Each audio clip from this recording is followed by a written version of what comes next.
अस्सलाम वालेकुम वरहमतुल्लाहि वबरकातुहू। शुरू करता हूँ अल्लाह के नाम से जो बड़ा मेहरबान निहायत रहम करने वाला है। सूरह बकरा में अल्लाह ने आदम अलैहिस्सलाम का ज़िक्र किया है। जब अल्लाह ने इंसान की मखलूक को पैदा करने का इरादा किया तो अल्लाह ने फ़रिश्तों से फरमाया, मैं ज़मीन में अपना एक खलीफा बनाने वाला हूँ। फ़रिश्तों को लगा कि शायद उनकी इबादत में कोई कमी रह गई है, इसलिए अल्लाह ने नई मखलूक बनाने का इरादा किया है। फ़रिश्तों ने जिन जैसी दूसरी मखलूक देखी थी जो ज़्यादा अक्ल नहीं रखते थे और खूरेज़ी करते थे। फ़रिश्तों ने अल्लाह से कहा, हम तेरी तस्बीह, हम्द और पाकी बयान करते हैं। क्या तू ऐसी मखलूक पैदा करेगा जो ज़मीन में फसाद करेगी और खून खराबा करेगी? इसके जवाब में अल्लाह ने फरमाया, मैं जानता हूँ वो तुम नहीं जानते। फ़रिश्तों ने आपस में कहा कि अल्लाह ताला जो भी मखलूक पैदा करे वो हमसे ज़्यादा इल्म नहीं रख सकती। फिर अल्लाह ने आदम अलैहिस्सलाम को इल्म से नवाजा और उन्हें कुछ चीज़ों के नाम सिखा दिए। फिर अल्लाह ने आदम अलैहिस्सलाम को फ़रिश्तों के सामने पेश किया और फ़रिश्तों से फरमाया कि तुम बताओ इन चीज़ों के नाम, अगर तुम सच्चे। फ़रिश्तों ने कहा कि हम उतना ही इल्म जानते हैं जितना तूने हमें सिखाया है, उसके सिवा हमें कुछ नहीं मालूम। फिर अल्लाह ताला ने फरमाया, ए आदम, तुम बता दो इनको चीज़ों के नाम। फिर जब आदम ने उन चीज़ों के नाम बता दिए तो अल्लाह ने फ़रिश्तों से फरमाया कि मैं ना कहता था कि आसमानों और ज़मीन की पोशीदा चीज़ों को जानता हूँ। फिर अल्लाह ने फ़रिश्तों से फरमाया कि तुम आदम को सजदा करो, तो वो सब सजदे में गिर पड़े मगर शैतान ने सजदा नहीं किया। अल्लाह ने फरमाया कि ए इब्लीस, तुझे क्या हुआ कि तू सजदा करने वालों के साथ शरीक ना हुआ? शैतान ने तकब्बुर में कहा कि मैं ऐसा नहीं हूँ कि इंसान को सजदा करूँ जिसे तूने खनखन हुए सड़े हुए गारे के मिट्टी से बनाया है। मैं उससे बेहतर हूँ। तूने मुझे आग से पैदा किया और उसे मिट्टी से पैदा किया है। अल्लाह ने शैतान से फरमाया, यहाँ से निकल जा, तू मरदूद है और तुझ पर क़यामत के दिन तक लानत बरसेंगी। शैतान ने कहा कि क़यामत तक मोहलत दे। अल्लाह ने फरमाया कि तुझको मोहलत है। शैतान ने अल्लाह से कहा कि तूने मुझे गुमराह किया है। मैं कसम खाता हूँ कि मैं इंसान की सीधी राह पर बैठूंगा, फिर मैं उन पर हमला करूंगा, उनके आगे से भी, पीछे से भी, दाएं से भी, बाएं से भी, और उनमें से अक्सर को तू शुक्रगुजार नहीं पाएगा।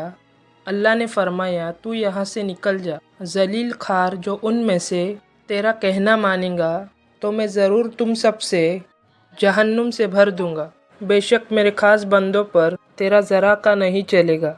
जन्नत की सारी नेमतों के बावजूद आदम अलैहिस्सलाम जन्नत में अकेला महसूस करते थे। फिर अल्लाह ने हव्वा अलैहिस्सलाम को बनाया ताकि आदम अलैहिस्सलाम उनसे सुकून पा सके।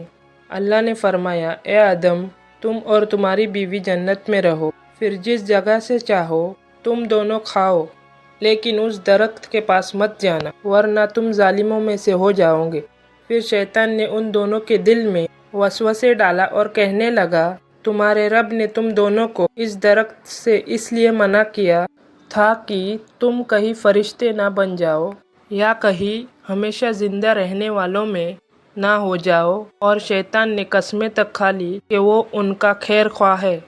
बस मरदूद ने धोखा देके उनको दरख्त की तरफ खींच ही लिया। जब हजरत आदम और हव्वा अलैहिस्सलाम ने दरख्त के फल को खा लिया तो उनके 70 की चीज़ें खुल गई और वो दरख्त के पत्तों को तोड़ तोड़ कर अपने ऊपर चिपकाने लगे और 70 छुपाने लगे।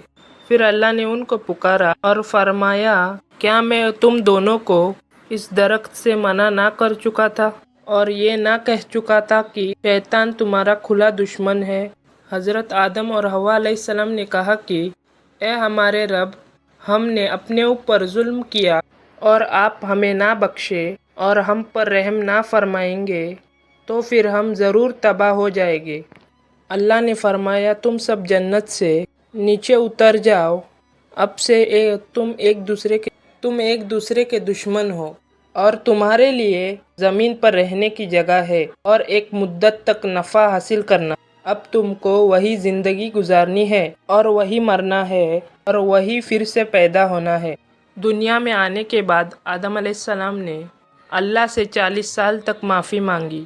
پھر اللہ نے آدم علیہ السلام پر رحم کھا کے انہیں معاف کر دیا اور فرمایا کہ تم اور تمہاری اولاد دنیا میں رہو، اور یہ بات یاد رکھو کہ جب میری طرف سے کوئی نبی ہدایت لے کر تمہارے پاس آئے تو تم اس کا کہنا ماننا، اور جو لوگ میرے نبیوں کی بات کو نہیں مانیں گے اور ہماری آیتوں کو جھٹلا جائیں گے وہ دوزخ میں جائیں گے اور ہمیشہ اسی میں رہیں گے۔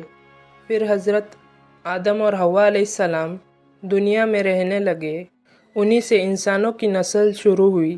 آدم علیہ السلام تقریباً 900 سال زندہ رہ کر وفات پا گئے۔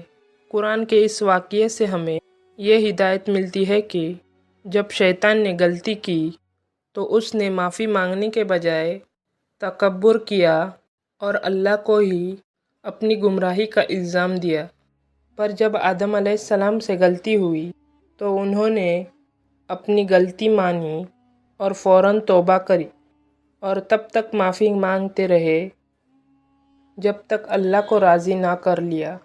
آدم علیہ السلام کی سنت یہ ہے کہ جب انسان سے غلطی ہو جائے تو وہ اللہ سے اپنے گناہوں کی معافی مانگے اور اپنے رب کو منا لے۔ بے شک اللہ بہت معاف کرنے والا، بڑا مہربان ہے۔ تو یہ تھا آدم علیہ السلام کا بہترین واقعہ۔